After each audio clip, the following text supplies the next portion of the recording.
up, get out right out of your bed, that's your quicksand. Getting rid anxiety and head, you can fix it. Rid of stigmas, all of them you said, we ain't listening. Just remember, try to do your best, you can win this. Maurice Benard, State of Mind. Hi! Those are the goats. That's Buddy the Goat. You're ready to go in, and we're going to go in there. This is Sunday State of Mind, Mother's Day special. If you like what you see, please subscribe. I got such great stuff coming up. Steve Burton, Eva LaRue, Michael Easton, just a ton of people. But anyway, this is all about mothers. So I'm going to take you right now to what you're hearing, and we're going to go. So what I want to do today, this is a one-take situation. I'm not going to stop. So there's going to be a lot of mistakes, a lot of accidents, but I don't care. This is my show. I do what I want. All right. Hey, keep it down over there, please. We're shooting a movie. We're shooting a movie. You guys want to take it down? All right, we're going in. Oh no, I don't want to get. The horse is coming. I don't want to get. The horse will hurt me. See this horse? Hey, Bubba. Bubba, be careful. It's all right, buddy. All right, these are the animals. You've seen them before if you watch, my social media. That's Buddy the Goat. That's I don't forget her name. And then we have the animals over there. You want to shoot those over there? Yeah. All right. This is the chair I sit in. And Buddy usually comes to me. Yeah, come here. Come here. Okay. Oh man, I'm tired. You might want to get closer over here. Yeah, that's good. So this is one take, folks. Like Martin Scorsese does in some of his movies. What's up, buddy? So what I want to talk to you about today is it is Mother's Day. And, mothers are very important. You ever notice that you never see babies injured? I know it's a thing of mine, but I just, it's amazing that as easy as babies can be hurt or injured, mothers are so ferocious in their protection that you never see babies with, hurt. It's amazing. So I want to talk about my, buddy, hi. I want to talk about my mom first and foremost. My mother, first of all, I had great love always from my mother and father. Always. A lot of love, which is very important. And that love has not stopped, now with my family and my wife and my mom, my brother, whoever. A lot of love. My dad was a star of the show, of life. He was charismatic. He hated Carly and Jason. But what are you doing? What are they doing? All they do is, and I'm like, Dad, what is this? He goes, you tell him something. I don't write the show, Dad. You wimp. But my mom always was not in the limelight. It was cool for her not to be in the limelight. She was a bit overprotective, or a lot overprotective, but that is the Latin way. And, look, I used to watch them. I always say this. I used to watch them at parties. They would be dancing to salsa music. My dad would be smoking and drinking. And the way they danced, everybody gathered around. They were so classy, so amazing. It was like watching just art, And I got an amazing sense of pride from watching them. And at parties, a lot of the times they would stop the party, and then I would have to sing because I used to have a high voice and a good voice, and I would sing Ben, Michael Jackson. Ben the two. Oh, I can't do that because it's YouTube. Oh, they'll shut it down. Oh, they'll shut it down. I used to sing Ben, Michael Jackson. And I used to see my mom, and she'd be so proud and just looking at me and stuff. And my mom always knew something about me. Like I had something. And I think that's what got me through my early years. But I was a real mischievous kid, just a pain in the ass. Like, I remember one time my brother was mowing the lawn. There was these girls across the street, friends. And I kept bothering my brother. And he turned the lawnmower, and my foot got caught in the lawnmower. And it was horrible, like blood everywhere. And I went to the hospital. And I remember my mom coming in, just, what happened? ¿Qué pasó? Da, da, da. And my foot looked mangled. But I still have my toes, don't worry about it. So, it's like, I used to get in fights all the time in school. And elementary, I got in a couple of fights, I think. Always getting in trouble, and then something happened with this girl. I'm not going to get into it. There was a fight, and my mom had to go to the school, and I got in big trouble. They kicked me out of school, blah, blah, blah, blah. But I was always fighting, and even when we went to Nicaragua, which is Central America, that's where my dad's from, I got in a huge fight there. And I remember coming to the house. They couldn't find me for a while. I came to the house. I had bumps everywhere. And my mom's like, what? ¿Qué hijo? ¿Qué pasó? Why did you fight again? I said, Mom, I got my ass kicked. The guy took me down and started punching me and hitting my head against the concrete. I didn't really fight. I just got beat. So, it was like, I just love to get in trouble and fights and whatnot. And I remember in high school, one time the jocks came to me and they said, hey, can you help us out? I said, what do you need? We need you to bring some guys because we're having a basketball game and they're telling us that they're going to beat us up and they're going to bring a lot of guys. Sorry about the wind there. And I said, all right, we'll bring some guys. So I brought like 10 guys. I had black gloves, leather jacket. We walk in there and we sit on their side. Now, you're not supposed to do that. So every time they would get the ball, the other team would be like, you loser! You guys suck! And then I didn't know my vice principal was there. And Mr. C. And then the next day, I get a call to the principal's office. So I walk in there, he looks at me and he says, who the hell do you think you are? Do you think you run this school? I said, no, Mr. C, absolutely not. Why would you say that? Well, what did you guys do at the basketball game? I saw it with my own eyes. Yeah, I know, I'm sorry. I don't know what got over me and whatnot. He goes, well, guess what? You're kicked out of class. I said, okay, hold on, Mr. C. But I have to graduate. You're not graduating. So my mom again had to go into the school with all the teachers, the principal, all the, sitting down in a chair. And she's crying her eyes out, man.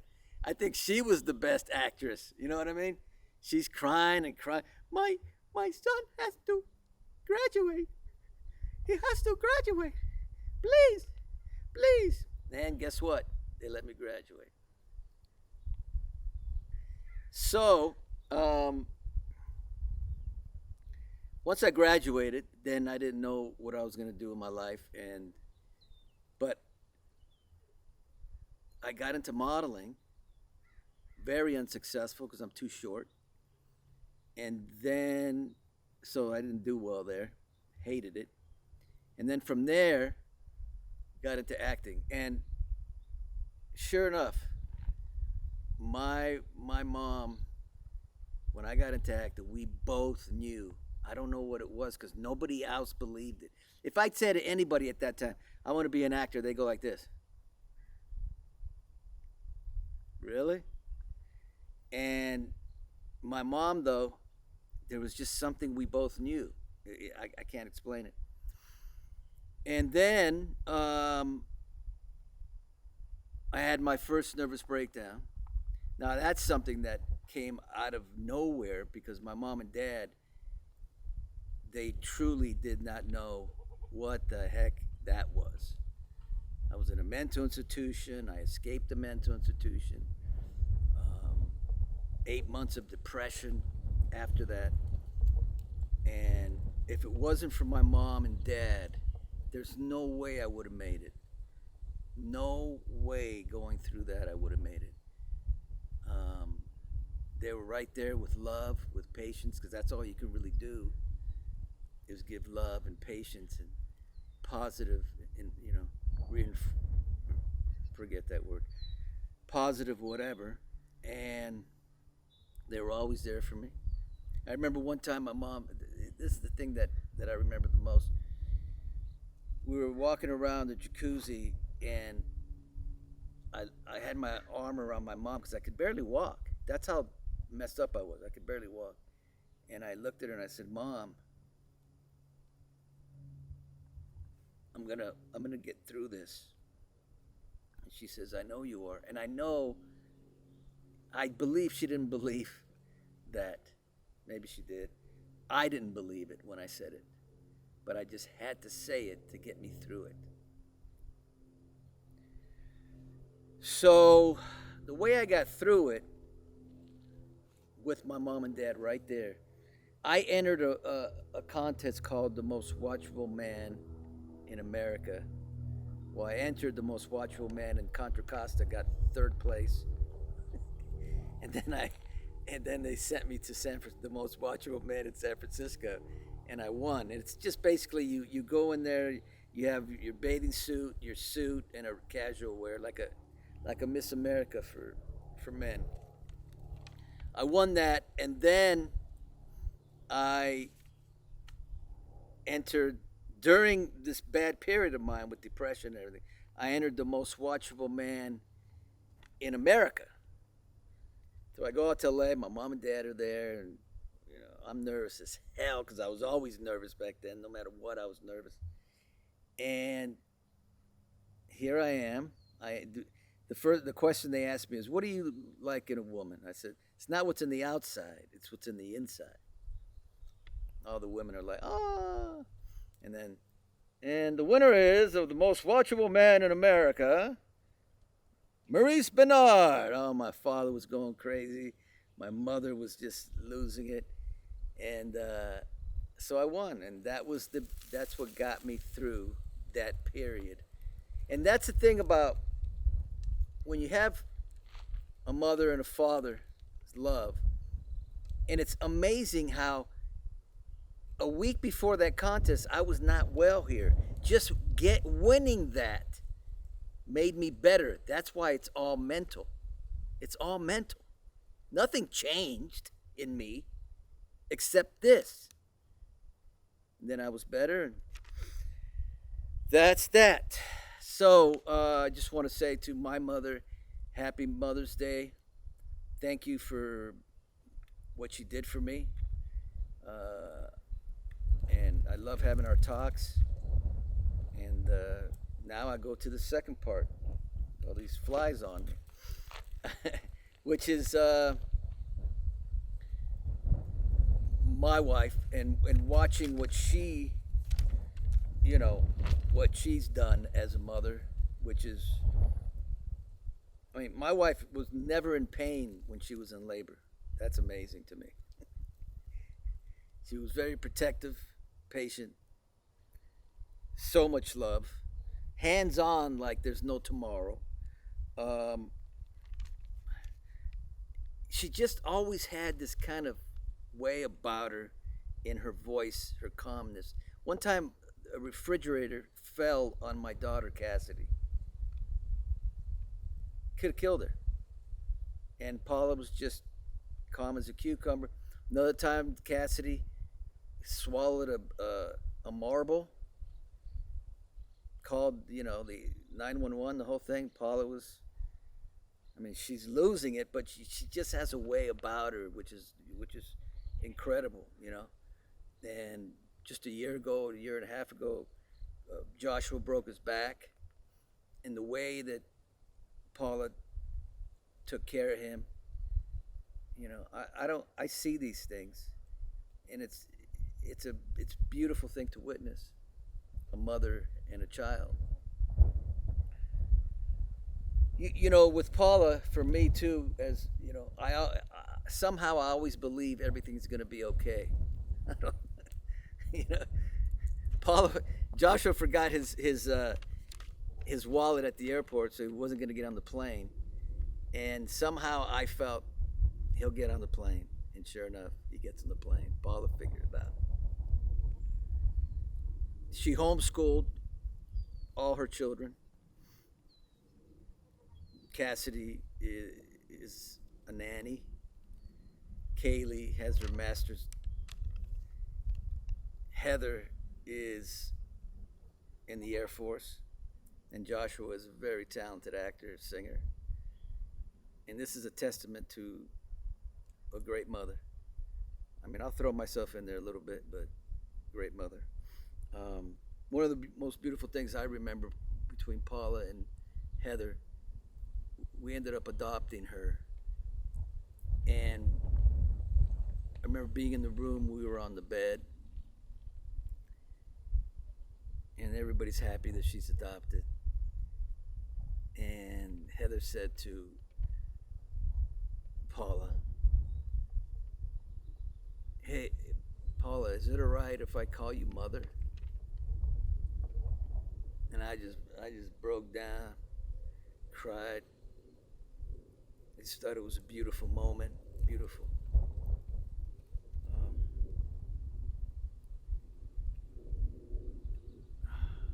Anyway, I'll leave it at that note.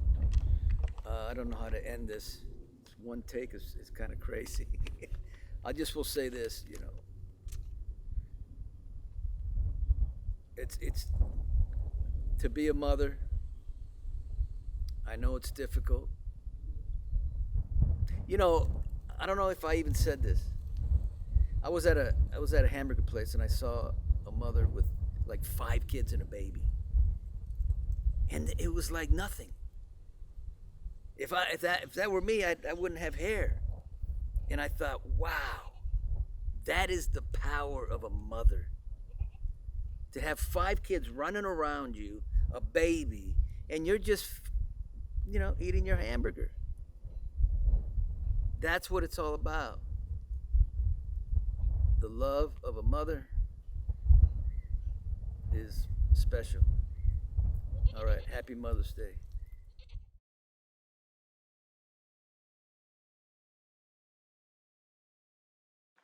Hey, Bubba, have you seen Buddy the Goat? I gotta talk to him about something. Have you seen him? Because I haven't seen him. I'm gonna go over and ask him. I'm doing something for Mother's. I don't know if you want to be part of it. Something for Mother's Day on State of Mind. You ever heard of that show? You just want to eat, right? Okay. Anyway, I'll go look for him right now. But thank you for your cooperation. Excuse me. Have you seen Buddy the Goat? Yeah, I'm going to do something on Mother's Day for State of Mind. And I need to clarify something with him because he gets a little crazy, you know what I mean? You haven't seen him? Oh my goodness. How about you? Have you seen Buddy the Goat? No? I guess not. All right. Have any of you guys seen Buddy the Goat? Because I have to talk to him about something. And I haven't been able to. I asked the horses. They didn't know. How about you guys? Do you guys see Buddy the Goat anywhere? No? Hey, don't go. Don't. Do you know where he is? Because you're acting a little fishy right now. What's happening? Do you have any idea? Hey. You do know where he is, don't you? Will you tell him I'm going to be sitting in the chair and I need to talk to him? All right. This guy right here wants to tell me where he is. Hey, do you know where he is? I think you know where he is. Do you know where Buddy the Goat is? Just nod your head if you know where he is. Okay. Okay. Guess what, people? I have found him. Hey, buddy. Just need to ask you something, okay? Just very, very, very clearly here. Don't be doing that. Don't lay down. Please don't lay down. Don't lay down, please. Thank you. I'm going to be doing something.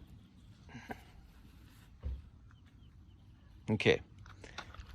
I'm going to be doing something on Mother's Day for State of Mind on Sunday. Right? Can you just listen to me for 1 second? I'm going to be coming in with filming this thing, and I'm going to be sitting in the chair.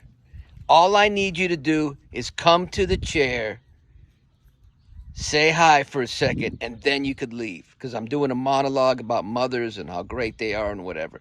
Then you could leave. You understand me? Okay, good. I'm not expecting you to stay there the whole whatever time I do it for. All right, listen. As long as you pay attention to what I'm saying, okay? Because I know how you can be sometimes. Especially if you're not getting paid. Okay? Yeah. All right, bye.